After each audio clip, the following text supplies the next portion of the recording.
Oke, ketemu lagi di vlog saya. Ini adalah vlog pribadi saya dan saya menggunakan untuk berbagi materi tentang mata kuliah yang saya ampu di program studi Agribisnis Fakultas Pertanian Universitas Nusa Cendana. Oke, pada video kali ini saya akan berbagi tentang atau saya berdiskusi tentang agrowisata, di mana mata kuliah ini saya sebagai salah satu tim pengajarnya. Nah, bagi teman-teman yang mau mendapatkan buku agrowisata, saya baru mendapat kiriman 1 minggu lalu sebuah buku yang ditulis oleh Profesor Igede Pitana dan Imade Sarjana tentang agrowisata, pariwisata berbasis pertanian. Banyak hal dibahas di dalam buku ini. Silakan teman-teman kalau mau mendapatkan bukunya bisa mengontak atau browsing di toko buku. Materi yang saya bicarakan hari ini juga sebagian besar saya kutip atau saya refer dari buku ini. Baik, sekarang saya akan berbicara tentang perencanaan agrowisata. Kita sudah mengenal bagaimana kekuatan aspek atau kekuatan sektor pariwisata ini menjadi sebuah industri yang besar, menggerakkan berbagai aktivitas ekonomi tidak saja pada sektor pariwisata tetapi juga pada sektor-sektor lainnya. Nah, salah satunya adalah sektor pertanian. Sebelum kita beranjak lebih jauh tentang perencanaan agrowisata, saya akan berbicara sedikit tentang bagaimana sih hubungan atau keterkaitan antara pariwisata dengan pertanian. Kalau kita letakkan pariwisata dan pertanian di sebuah kutub, maka kita akan menemukan bagaimana hubungan secara tidak langsung satu sama lain. Pertama, pariwisata itu adalah sebagai pasar baik dari pertanian maupun industri pariwisata itu sendiri. Nah, pariwisata bisa menjadi pasar yang baik ketika dia memiliki atraksi atau landscape yang bagus, kebudayaan atau kesenian yang bisa ditampilkan, dukungan juga cenderamata dan makanan dan minuman yang khas yang tentu bisa dinikmati oleh wisatawan. Nah, sebagian besar yang dibutuhkan oleh pariwisata itu bisa ditawarkan oleh pertanian. Pariwisata membutuhkan landscape, pertanian memiliki landscape yang cantik, yang menawan, yang memiliki panorama yang indah selain ekosistem yang lain seperti pegunungan dan segala macam. Kenapa? Karena pertanian diusahakan di dalam sebuah permukaan bumi yang memiliki landscape yang biasanya sangat menarik. Banyak landscape bagus yang menjadi objek wisata yang terkenal. Kalau di NTT misalnya ada bagaimana landscape pertanian Cancar di Manggarai itu menjadi sebuah daya tarik karena keunikan pengelolaan landscape alam menjadi sebuah gambaran, sebuah lukisan yang sangat menarik untuk dikunjungi. Nah, pertanian juga memiliki budaya atau aktivitas pertanian. Kita tidak meragukan lagi bahwa pertanian itu memiliki atau memberikan warna terhadap budaya di mana masyarakatnya bertumbuh. Banyak budaya agraris berkembang itu mewarnai kehidupan masyarakat yang saat ini bisa ditampilkan menjadi salah satu daya tarik wisata di daerah tersebut. Yang berikutnya, pertanian menawarkan tanaman khas yang unik. Kita kalau mendengar Medan, orang akan berpikir tentang durian misalnya. Durian ucok dan segala macamnya. Ketika kita datang ke Jogja, kita akan menemukan sebuah tanaman khas yang bernama salak pondoh misalnya. Itu akan menjadi daya tarik pariwisata. Nah, bagaimana dengan NTT? Tanaman apa yang bisa menjadi daya tariknya? Apakah sorghum bisa kita gunakan atau kita develop sebagai sebuah daya tarik tanaman yang khas lahan kering? atau mente mungkin, sehingga kita bisa membangun sebuah citra. Kalian boleh makan coklat dengan kacang mente di dalamnya, tapi sebelum itu harus melihat bagaimana mente itu bertumbuh di NTT. Misalnya seperti itu. Nah, yang berikutnya, pertanian menyajikan pangan, ya jelas karena orang berwisata tentu membutuhkan pangan minimal 3 kali sehari, ada breakfast, lunch, dan dinnernya. Belum lagi cemilan-cemilan yang lain, sehingga dia harus disuplai. Tidak mungkin orang datang jauh-jauh dari luar negeri membawa bekal untuk berwisata, sehingga kita perlu menyiapkan pangan. Nah, selain itu pertanian juga menyiapkan hortikultura, buah, sayuran, dan bunga bisa dinikmati. Nah, inilah bagaimana hubungan tidak langsung antara pariwisata yang membutuhkan landscape, kebudayaan, cenderamata, dan makanan minuman. Di sisi yang lain pertanian bisa mensuplai semua itu. Oke. Nah, saya akan lanjutkan dengan perencanaan agrowisata. Nah, kenapa perencanaan ini menjadi penting dalam pengembangan agrowisata? Karena kalau kita melihat berbagai referensi, berbagai buku itu menempatkan atau banyak informasi yang menempatkan pembangunan pariwisata itu menjadikan modal sebagai kekuatan utama dalam pengembangan destinasi. Maka hal dikotomis berikutnya yang muncul, yang terlihat adalah justru konflik-konflik lahan, konflik-konflik kepentingan antara pemilik modal dengan masyarakat lokal. Kita bisa share banyak sekali kasus di beberapa tempat pariwisata strategis. Kalau di NTT misalnya di Labuan Bajo, bagaimana konflik pemanfaatan ruang antara pertanian dan dengan pariwisata. Nah, pemilik modal yang besar terkadang itu melakukan pembangunan destinasi yang tidak jarang dengan menerobos berbagai aturan, melabrak berbagai aturan yang ada di daerah itu tanpa mengindahkan apa yang mestinya diikuti. Akibatnya apa? Akibatnya pembangunan destinasi pariwisata yang seperti ini biasanya dia akan tidak friendly atau tidak bersahabat dengan lingkungan, dan tentunya dia tidak diterima secara sosial.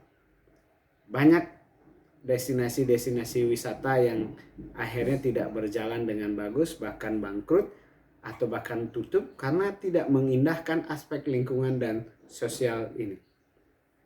Kalau teman-teman misalnya yang tinggal di Kota Kupang, jalan-jalan ke Pantai Tablolong, itu di situ ada bangunan mangkrak yang tentu dibangun oleh pemilik modal besar, tetapi mungkin beberapa aspek yang tidak dipenuhi sehingga pembangunan itu tidak bisa berlanjut.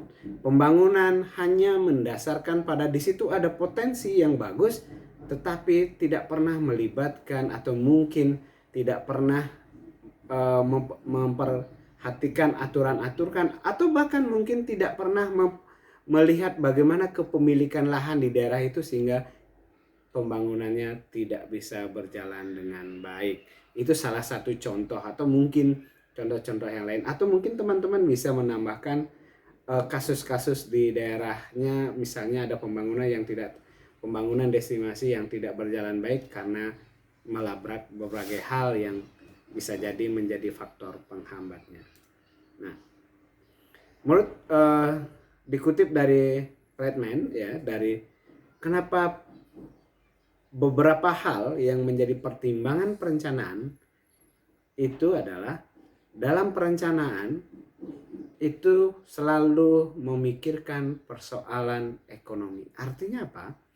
Artinya setiap perencanaan yang dilakukan pertama kali dibahas adalah persoalan-persoalan ekonomi di daerah itu, bagaimana meningkatkan perekonomian, bagaimana meningkatkan kesejahteraan masyarakat, itulah yang menjadi pertimbangan dalam perencanaan agrowisata. Yang kedua, dalam perencanaan agrowisata itu selalu berorientasi di masa depan. Namanya perencanaan pasti orientasinya masa depan. Bagaimana di masa depan, itulah yang diorientasikan. Yang berikutnya adalah keterkaitan pencapaian tujuan dengan proses pengambilan keputusan. Artinya, bagaimana proses pengambilan keputusan itu memiliki keterkaitan dengan pencapaian tujuan yang sudah direncanakan.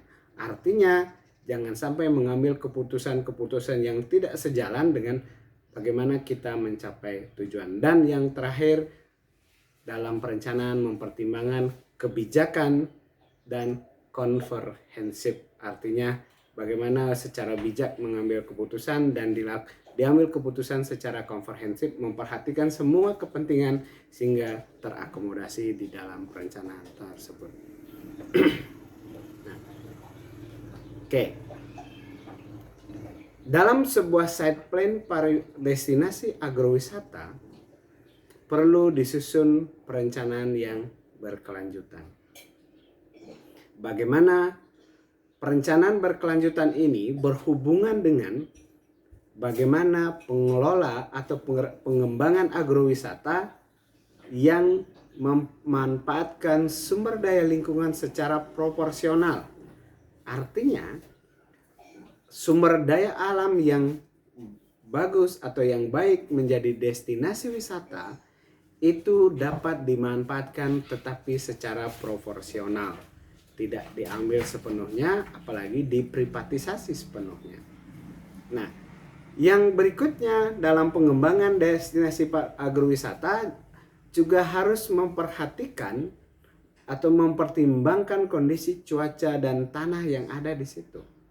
Nah, misalnya kita di NTT, cuacanya, kondisi iklimnya itu juga berpengaruh terhadap tanaman yang tumbuh, terhadap komoditi yang bisa dihasilkan, terhadap musim-musim yang dalam berproduksi, sehingga kita juga bisa mengembangkan produk sesuai dengan iklim tersebut. Yang berikutnya dalam destinasi set plan destinasi wisata, agrowisata juga bisa memanfaatkan bangunan-bangunan tua yang sudah tidak digunakan lagi untuk digunakan lagi dialihfungsikan menjadi destinasi pariwisata. Misalnya yang salah satu contoh bukan bangunan tetapi tempat, misalnya tambang marmer di Soe itu sekarang sudah beralih fungsi menjadi destinasi pariwisata. Itu salah satu bentuk bagaimana tempat lama yang sebenarnya bukan untuk pariwisata kemudian dikembangkan untuk destinasi pariwisata. Nah, yang lainnya adalah mempertimbangkan atribut properti yang dibangun di daerah-daerah tertentu. Misalnya kalau di kawasan hutan harus memperlihatkan bagaimana properti itu mendukung agrowisata seperti itu. Nah, ada beberapa tahapan atau cara yang disampaikan dalam buku ini yang mengutip dari apa yang digagas atau disampaikan oleh Pujastawa dan kawan-kawan tahun 2004 kalau tidak salah. Nah, dalam melakukan identifikasi potensi pertanian untuk agrowisata, yang pertama harus diidentifikasi adalah lokasi atau letaknya. Di mana? Di mana letaknya, bagaimana kondisinya, itu harus dilakukan identifikasi yang pertama. Yang kedua adalah peta kawasan. Melalui peta kawasan ini tentu kita harus melihat kawasan ini adalah kawasan budidaya mungkin atau kawasan apa dan segala macam. Itu perlu identifikasi. Yang kedua adalah status kawasan, apakah lindung atau budidaya dan segala macamnya.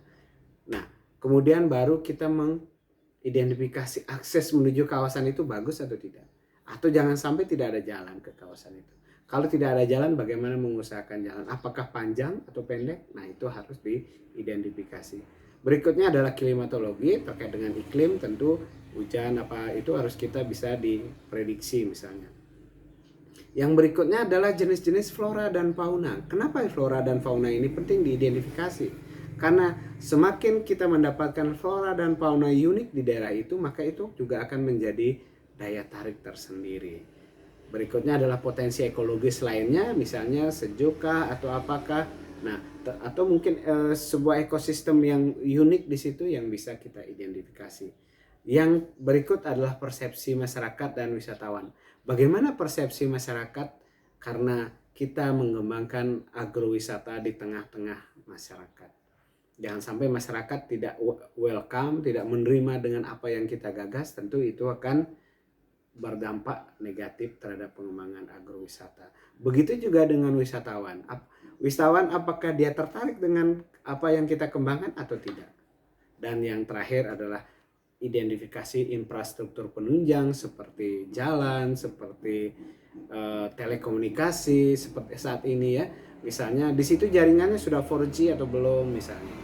Karena orang biasanya sekarang berwisata tentu sosial media menjadi salah satu sandingan yang tidak terlepaskan sehingga akses sarana penunjang, infrastruktur penunjang menjadi sangat penting. Oke. Nah, selain itu ada beberapa faktor yang perlu dipertimbangkan seperti keuangan ya. Kenapa keuangan penting? Karena kita akan menghitung biaya investasi dan lain-lainnya. Kita akan mengestimasi break even point-nya. Namanya agrowisata ini adalah aktivitas bisnis, ada investasi, dan tentu kita harus memperhitungkan break even point-nya atau BEP-nya, kapan dia akan balik modal.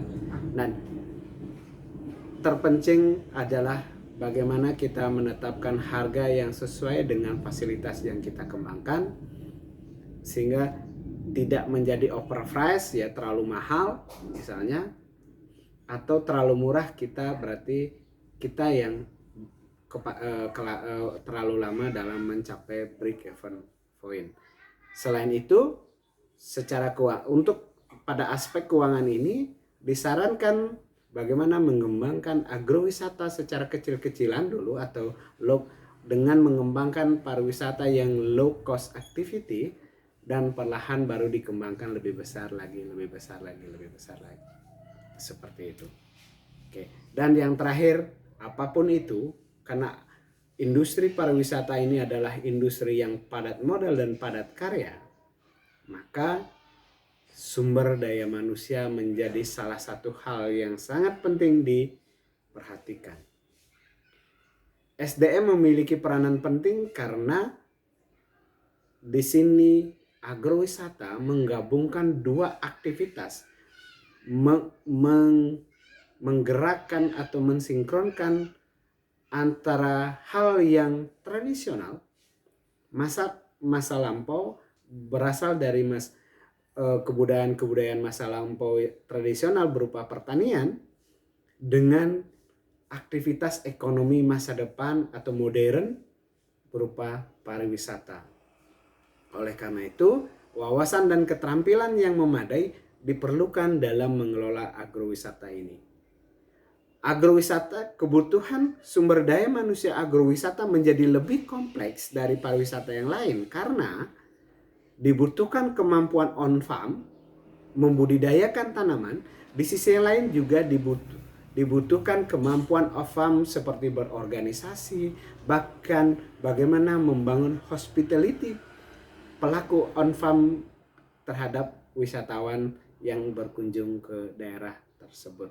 Misalnya gini, ketika daerah itu sudah berkembang menjadi pariwisata, petani itu tidak hanya diajarkan menanam padika atau menanam tanaman tertentu, tetapi petani juga harus mampu meningkatkan kemampuannya dalam sikap berperilaku dalam menerima orang luar di daerahnya.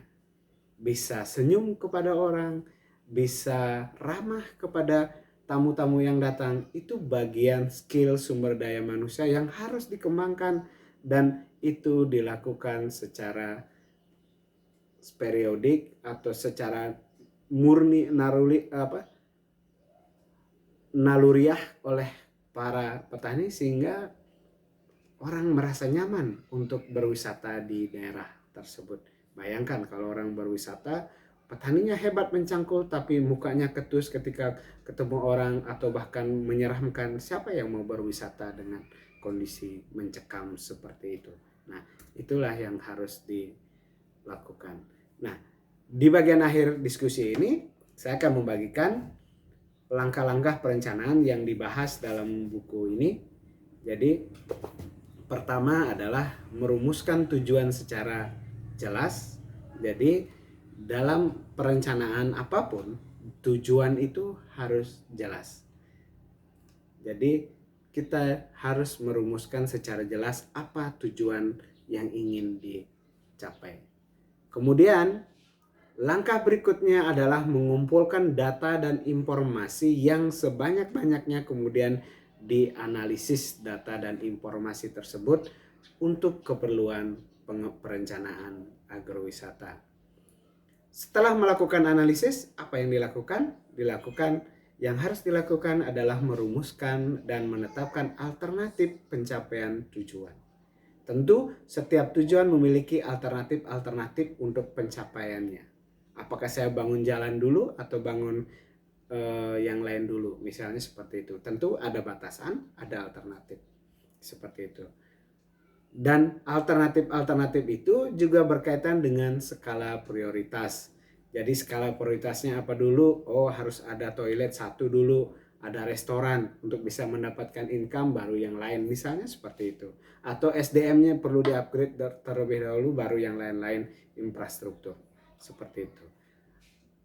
Menaikkan infrastruktur, SDM baru kemudian promosi, atau promosi dulu. Nanti kalau promosi orang datang tapi pelayanan tidak bagus bagaimana? Nah, disitulah letak dari menentukan skala prioritas dalam perencanaan dan pengembangan agrowisata.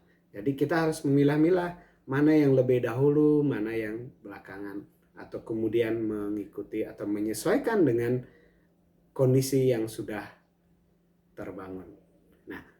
Dan yang terakhir adalah menyusun langkah konkret untuk melaksanakan apa yang sudah dibuat skala prioritasnya. Jadi menyusun langkah ini adalah, ini adalah prioritas paling penting, bisa belakangan, dan ini paling belakang. Nah, kemudian kita akan menyusun langkah-langkah konkret. Prioritas pertama itu bagaimana melaksanakan, bagaimana mencapainya, dan bagaimana melakukan training misalnya, dan segala macamnya. Itulah kira-kira langkah-langkah dalam perencanaan agrowisata. Ada beberapa materi pendalaman yang mungkin bisa dibaca di buku ini, atau mungkin di referensi-referensi yang lain. Tentunya teman-teman bisa melakukan browsing di berbagai sumber terkait dengan pengembangan agrowisata. Demikian video hari ini, saya berbagi tentang perencanaan agrowisata. Terima kasih telah menonton. Sampai ketemu di video-video berikutnya. Sampai jumpa.